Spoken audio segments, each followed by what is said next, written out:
Hello, everyone. Thank you, Mario, for the introductions. Thank you, everybody.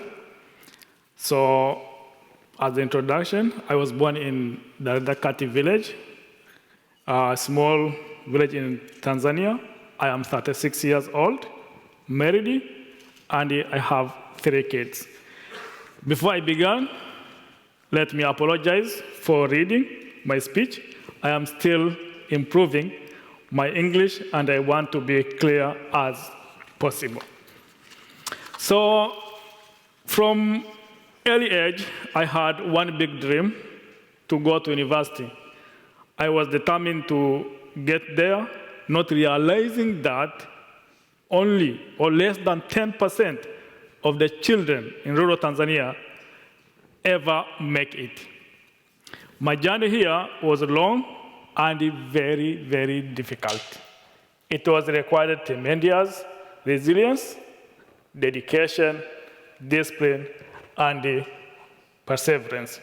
Over the years, however, I learned that without an opportunity, these traits don't take you very far. I am living testament to the power of opportunity, and I have always made sure to seize every chance I was given with all my energy. I come from an extremely poor family with 9 children. I was the first to ever reach high school.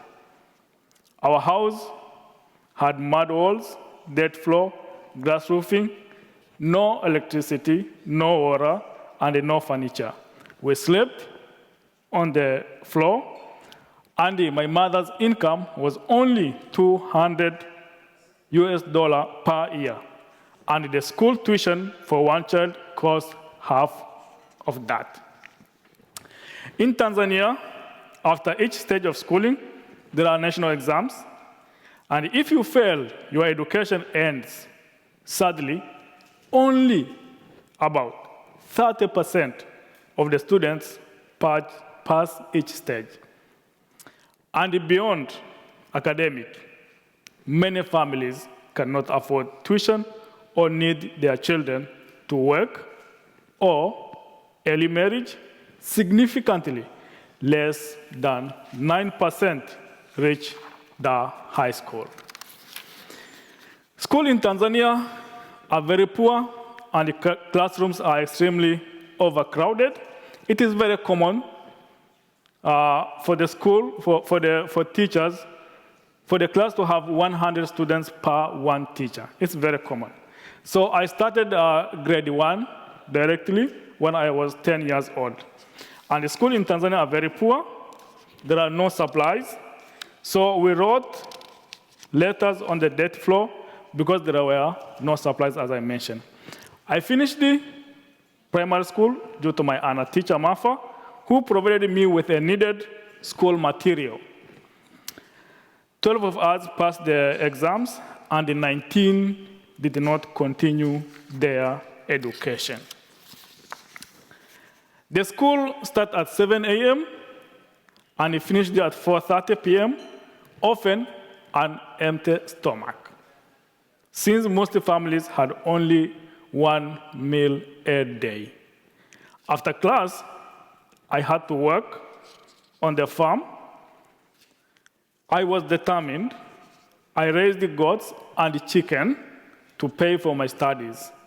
Still, by my second year of the middle school, my savings ran out. Despite, I have to walk to visit my father 60 miles to ask my father for the help. He refused, and I have to walk 60 miles back home, exhausted and very disappointed, but still determined. I prayed for my solutions, and one of the priests where the choir I sang, he saw my disappointment, and then the church distributed to part of my tuition fee, and the others were covered by my mother and the elder brothers, and and I kept going. With their help, I finished the middle school, passing the national exam, and qualifying for the high school. Only 13 out of 180 passed the exams. 167 were not allowed to continue their study. I moved 12 hours by bus to Kilimanjaro region and stayed in a dormitory, returning only once a year because I could not afford transportation. After the high school, thanks to government loans, I entered Ruaha Catholic University and earned a degree in education. Unfortunately, like many graduates in Tanzania, I found no jobs. I returned home, volunteered at my old primary school, and raised the chickens and support my family. Then in 2007, everything was changed. I was hired as a translator for Western volunteers. That's when I met Nelson Matos, former Google executive and the CEO of Karimu Foundation. He hired me as a Karimu first employee in Tanzania.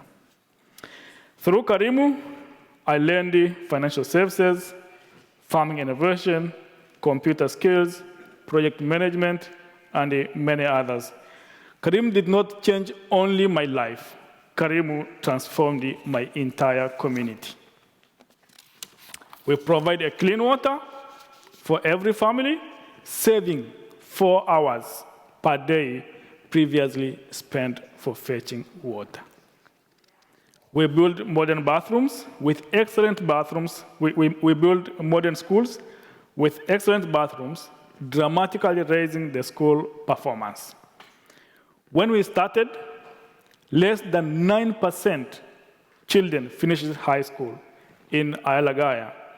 The first area we supported where 15,000 people are out of poverty. Today, 96% complete high school. 7 years ago, 158% more boys than girls passed the national exams.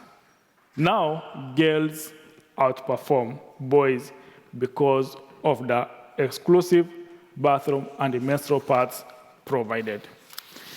We also build modern kitchen so children don't study under hunger.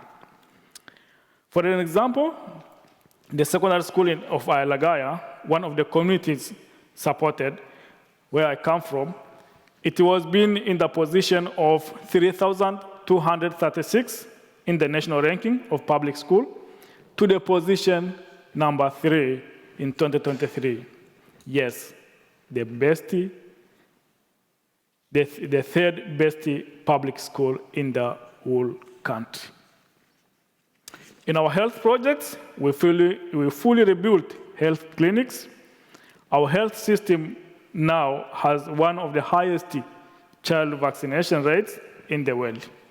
But still see health centers like these pictures from Dabil in the third area of 20,000 people that Karimu is still starting the poverty elimination cycle.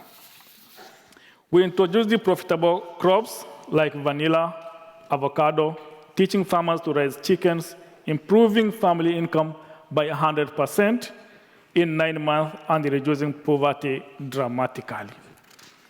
Today, I live in a beautiful house. My children attend one of the best private schools. We have employees, farms, and a better life I have never imagined. And then, another dream come true. I was awarded a scholarship to attend the Stanford Executive Program in 2024. These 6 weeks, I learned a lot, leadership, management, and innovations, lessons that I excited to apply at Karimu. As you can see, my life is a story in one of the resilience, dedication, discipline, and the perseverance. Yes, but above all, is the story of opportunity. Every step of my journey, from my mother's sacrifice and everyone was made possible because of the chance that was given to me. I will forever be grateful to each of them. And today, I dedicated my life to giving the same chance to the others through the work of Karimu to serve my community, Tanzania, and hopefully the world in a ways I could have never imagined when I was young. I have one last slide and a question for you. Do Stanford GSB grads really change lives, change organization, change the world?